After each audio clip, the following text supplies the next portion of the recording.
So we will explore this hour what the new leadership means for INEC's credibility, how the Commission is preparing, what challenges lie ahead, and what this could mean for political actors, parties, and the Nigerian electorate. And so to help us unpack this conversation, we're joined by Jake Epelle. He is a policy and development analyst. Sir, you are welcome to the program this morning. Morning and welcome, sir. Hi, welcome, gentlemen and lady. I promised you that I was going to take you on what you said. Oh, that's Judith, about yes. not trusting Nigerian men. My dear, they are good men in Nigeria. Can you send me their numbers? You have to be a trusted woman to get a trusted man. Exactly. Anyway, moving on. I'm sorry.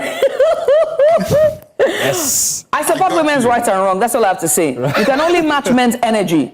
If they are untrustworthy, you have to beat an elephant at the game. You have to understand an elephant. Moving on. Moving on, indeed. You're always looking for Mr. Right. You can't get Mr. Right when we are Miss Wrong.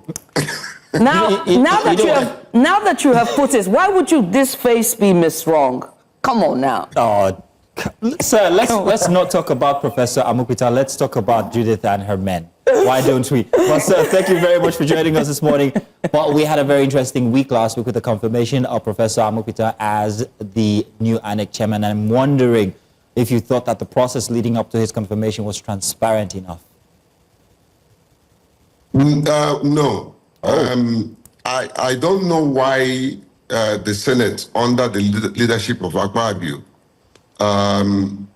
keep taking us for granted. I have restrained myself from commenting about him for a very long time, but on this occasion, I am very disappointed. The kind of chaste war game that he plays with the Senate and the way he shuts people down and get things done, you cannot be the rubber stamp of the presidency. That's not the job of a Senate president. You are the third man on the nation, and there has to be some element of responsibility when it comes to handling national issues, and an important issue as the confirmation of the INEC chair. The process was not transparent at all. It looks like virtually not everybody, but most of the people that asked questions were scripted. It looks like many of them were just wanted to be in the good book of the presidency that appointed this gentleman, and all that. That's what I saw when it comes to the lack of transparency. Wasn't transparent enough.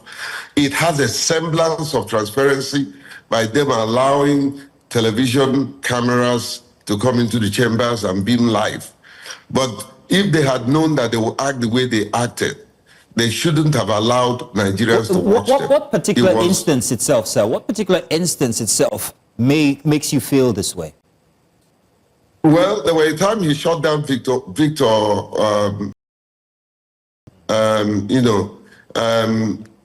when he appointed two people to talk. One person did, the other person did not. They said, no, it's over. Let's take a vote, and I don't trust their vote. Their vote is very structured and selected than elected. I think it's high time that the Senate should take us serious.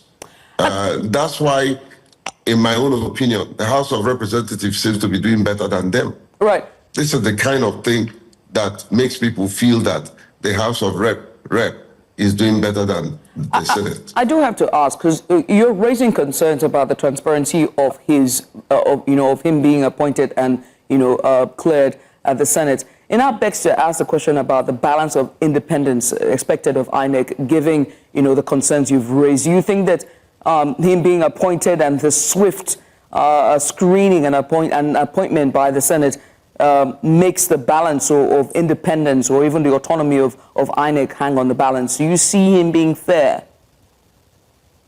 Okay, so you're paying me back by asking me tough questions. That's all right. You started it. That's all right. I want to calm the tension. So that's all right. Now, here's the thing. Nigerians should not be confused by the very towering qualification of this now INEC chairman. There's no doubt, he has an impeccable academic profile. But we must also take into cognizance the fact that he has a very low profile when it comes to international exposure. Yes, he did a few things in the US and all that, but he's a greenhorn in the electoral space. I want to give him a chance that he would do well by at least acting independently. I want to believe that he will do that, taking into cognizance again his pedigree. He's a lawyer. Lawyers are known and should be men and women of their words, but then he has a very minute experience in the electoral space. He hasn't done much in the electoral space. He doesn't have a towering international exposure, and so he has to do a lot of work in getting the international partners to buy into his vision and leadership. In terms of will he conduct a credible election or not, time will tell.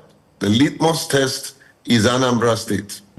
Indeed. And if he wants to buy, right now, my brother and sister, the confidence level of INEC is at its lowest ebb, if not 0.0. So anybody that takes on that leadership, will have to do or climb Kilimanjaro in order for him to be seen and believed. So he has a lot of work to do in buying back the confidence of the electorate. Okay. And I want to also say that the electorate also have a responsibility to get involved in the process. If you leave them, it will be worse off. Okay. So we need to get back to the game and participate. Vote out the wrong people, vote in the right people. Okay. Your vote will count. Don't worry about whether it will count or not. Yes, many people will not agree with me. However, if we vote massively for a candidate, it might be very difficult for them to rig us out. Mr. Epelle. It's because, yes, go ahead. Mr. Epelle, you've given a very interesting description of Professor Joash Amupitan, what I would describe as amphibious.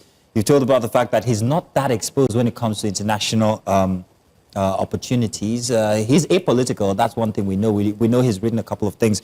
You can't say challenging. That. You see, we're all saying that. Mazino, yes. We cannot confirm that. Yeah, and that's where I'm going, sir. And that's why with the factors that you have put on ground now describing Professor Amupitan, I'm wondering whether he's really going to firmly place the commission, firmly place INEC in a foundation of neutrality, or whether he would be easily swayed, seeing as he doesn't have that much political experience when it comes to the Nigerian situation, or even, playing in the field of politics. Do you think that he would swim with the tides, or do you think that he would put his foot down on making the commission a totally neutral one? Okay, so I'll tell you my little science of communication and my expertise in reading people's demeanor and body language. As much as I was listening to what he was saying, I was reading his lips, I was also watching his body language, whether it's in sync with what he's saying. Can he be trusted? What are the signs from the way he looks, the way he faces the person who asks questions, his reflexes, his impulses. I check those things in communication.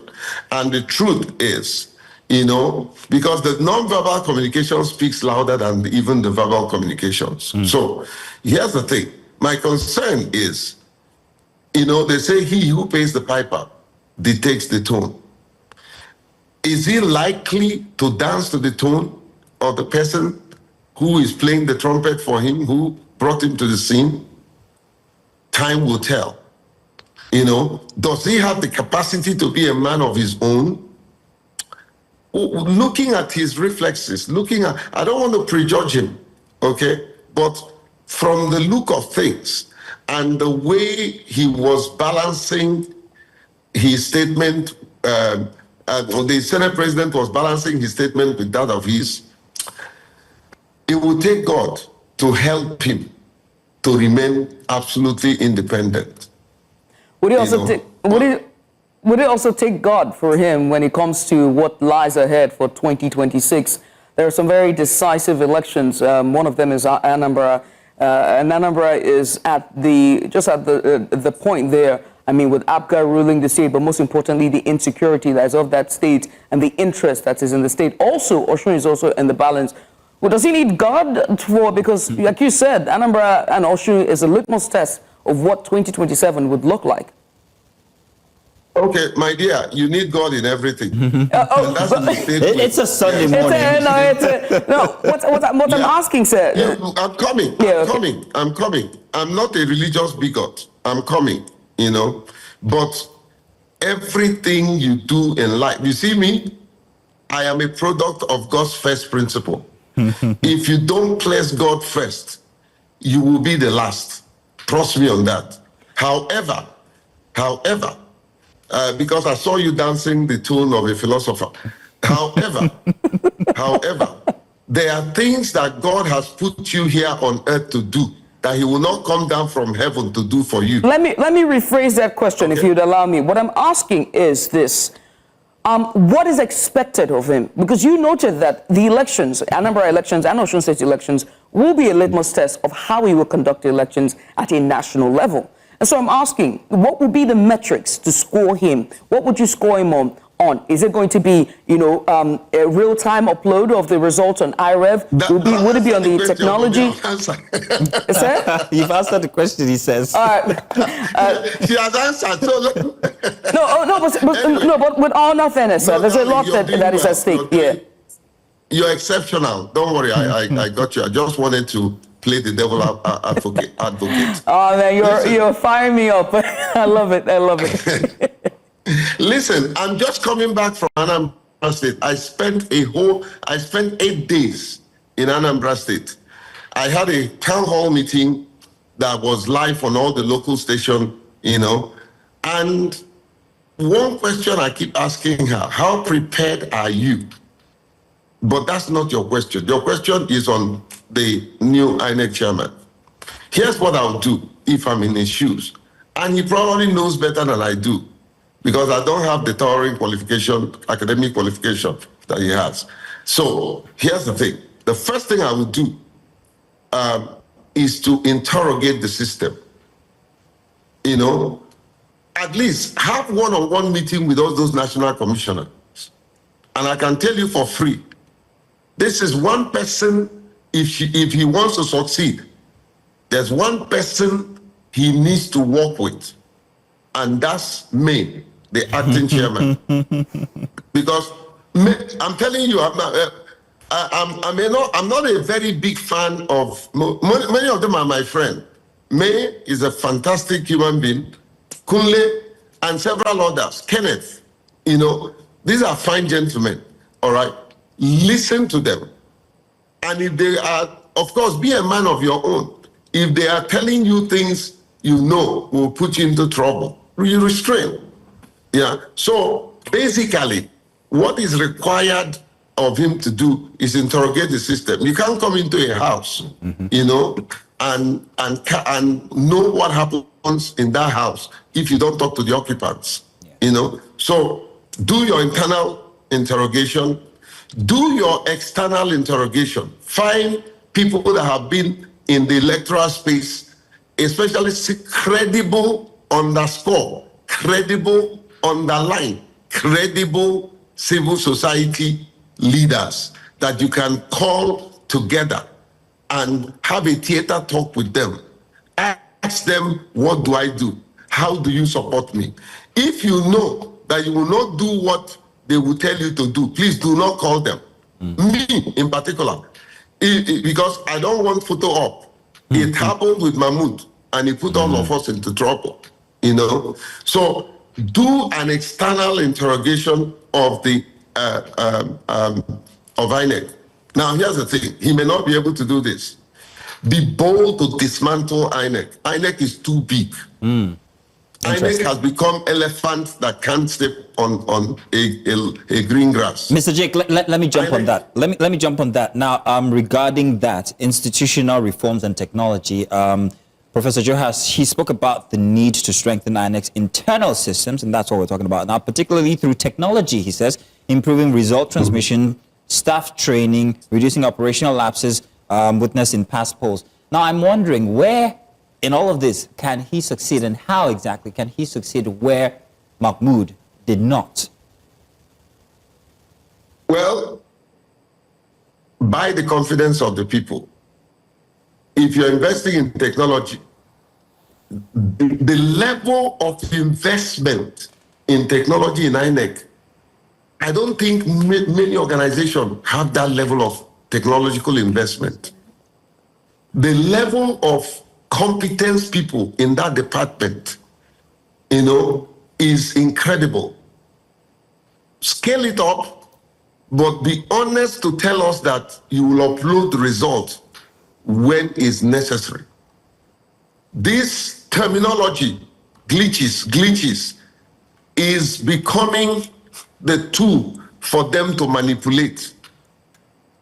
There's nothing wrong with the technology that is in operation. And I say that because from day one, from the testing period till it was made public, Mahmoud carried us along. Maybe that was done to get our confidence and buy-in, and we saw that that technology works. Listen, friends, I've been around INEC for 15 years. I can tell you for free, if they follow that technology and what that technology was established to do, we will have credible, inclusive, and evidence-based result election. So innovation is not the challenge. Technology is not the challenge. So where did Yakub fail with these apparatus that Amupitan? Is manipulation, Mazino, is manipulation of the technology to please politicians, bowing down to pressures of those who appointed him. Is Amupitan immune to that then? Exactly. No, he's Do you not. think He's not. How can he be immune? How can he be immune to that? Be your own man. Be your own man. Is it possible to be your own man in that position? Yeah, just refuse the pressure. If they put you under intense pressure, resign. It will embarrass them the more. If they put you under intense pressure, resign. That's the path of honor for anybody and everybody who wants to be a true leader. You can't, look, the phone in my hand belongs to me, right? Mazino called me this morning. I saw his name. If I know that he's going to put me under pressure that I cannot bear, take the call.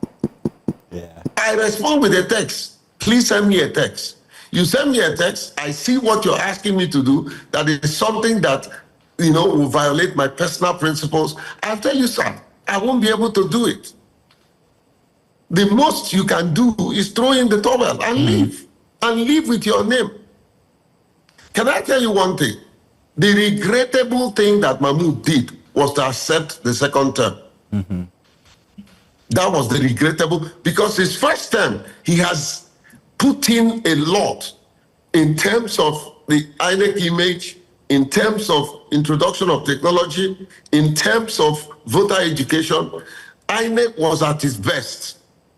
And if he had listened to the mantra that you leave when the ovation is loudest. He won't leave with a battered image he left with. Let me ask you, sir. You said that one of the issues that happened during the first elections wasn't the technology, it was the manipulation of it, and it was due to personnel. And it's clear that Professor Amupitan would face that, right? And then when you look at it, he's only a chairman. During the electoral process itself, on election days, those who really are at the polling units are the ones who really are the deciders of how the turnout will be. When it comes to uploading, when it comes to, verifying with the beavers and all the likes. Should there be steps and processes to ensure transparency and accountability in the entirety of the day? How can you restructure the entire process that every polling officer and personnel that is at the polling unit is not being swayed by vote buying or fall to the whims of political or state actors, or non-state actors, if you will? Sakamal, sorry. You know, my dear, you're too smart, and many men around you will be intimidated. Oh, gosh. We're back to this again. That's a smart question. That's a smart question. Listen, the problem has always been the reporting line and the loyalty to the organization of RECs. This is how I describe the RECs. The RECs can rig elections. And many of them have shown they have the penchant to do that. They have shown it openly, and they don't just care. You remember what happened in, I think, Adamawa and several other states, yes, where the REC shredded the election and wanted to do whatever they like. So we need to revisit all of that, including the appointment procedures. I'm one person who calls for, from the chairman to the REC, let the position be advertised, let a credible recruitment organization that have the capacity interview them. I be, like they say in Nigeria, I be no be job where they want. So if they want a job, they should go through the process. Not this, our constitutional law needs to be revisited to change that clause so that even the appointment of the chairman will be out of the hands of the president. Sir. The president has no business appointing the very person that will supervise his election. Very interesting. That's why we keep having this problem. Sir, now that you mentioned that, and this will be my final question, operational independence. Amupitan said this. He mentioned the importance of INEC's financial and administrative independence. He was subtly hinting at the challenges caused by reliance on the executive and also on approvals and resources. So if you were to give him suggestions, how exactly can he truly make the independent National Electoral Commission independent? Okay, so if he wants to go from becoming a dependent chairman to Aso Rock to an independent chairman to INEC and Nigerians, he must understand that it's Nigerians that employed him. It's not the presidency. The presidency had the constitutional power to appoint him. But now, the Nigerians employed him. You know why? Let me prove that. He had to go to the House, the Senate, we elected our senators, who, so to speak, represent us. Okay? And their job, sorry. Sorry. I messed up my system. Okay. I hope it's not on your screen. No, okay. it's fine. We're with you, sir. Yeah. So basically, what he needs to do is to put Nigeria and Nigerians first before politicians. Anybody listening to me will say, this man doesn't know what he's saying. This is very difficult to do. It's not. It depends on one's principles. It depends on one's... I knew it when they gave May acting chairman. I was on your channel and I told you she will never be chairman. Because May will not tolerate any nonsense from anybody. She will just pack her bag and leave. She's exposed, she's brilliant, she's beautiful. She has her family going for her. So she's not looking for anything. They are not looking for such people. Is They are Joash looking for people something? that they can pray. Say? Is Joash looking for something? Well, that's a journalist that you are. I'm not saying he is. Thank you for that question. I'm not saying he is, but time will tell. Time will tell, because what they do is to set you up and then prey on your greed. Once you feel that salary is not enough, that you want to buy Dubai house in America, mansion in Maitama, another mansion in Banana Island. Unfortunately, these people amassing this wealth does not want to believe that they can only sleep in one room, drive one car, eat from one plate of food, even if they have a tray of food on the table, eat with one spoon. They just don't know, So the truth remains that, like I rightly answered before, if he wants to be a credible individual and make the organization credible, the opportunity abounds. He can do that. He can do that very well. In terms of funding, I'm also one person who has been saying that INEC needs to be independently funded. From a national budget, a particular amount is given to them, and the presidency doesn't need to approve. Central bank releases that amount. Here's my problem with INEC. INEC gets a lot of money, I can tell you for free. They get a lot of money. They get a lot of institutional support. Right. The problem is they are not accountable. Okay. And accountability. As Mahmoud told you how much he spent before he left. And that's what leaders do. Right. And that's told us. Right. And that's a question we still keep asking, giving all the money that was given to him and for the conduction of the 2023 general elections and the fallout from that.